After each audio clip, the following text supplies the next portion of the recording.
The city of Calabar buzzed with energy that morning. Taxis rushing past, students flooding the gates of the university, and vendors shouting their prices into the air.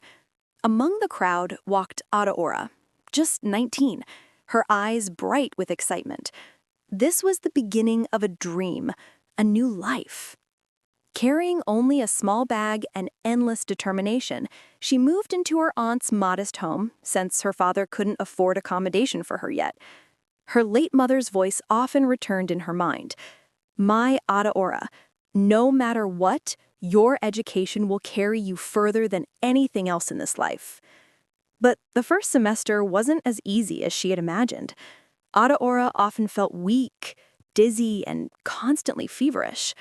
For weeks before resuming, she had battled what she thought was malaria.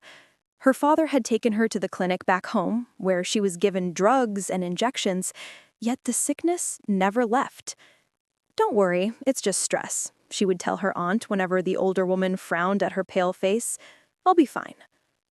Classes went on, friends were made, and Adaora continued to push herself through the tiredness, refusing to let anything stand in the way of her studies. Until one evening. Her aunt stopped her at the doorway, looking over her critically. "Adi," she said slowly, "your body is changing. You've gained weight around your stomach. Are you sure you're fine?" Adaora laughed nervously.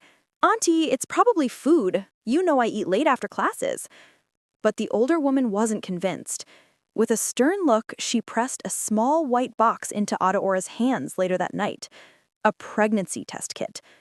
"Just try it, to clear my doubts," she said firmly. Adaora's heart thudded as she shut herself inside the bathroom. It felt ridiculous, impossible. She remembered that night with Ameka, her boyfriend back home, months ago. She had been careful, even taking Postanor immediately after. And besides, she had been ill, terribly ill. Surely that explained everything. Hands shaking, she took the test. Minutes crawled by like hours. When the result finally appeared, she froze. 2 bold red lines stared back at her. Her knees weakened and the test kit slipped from her hand to the floor.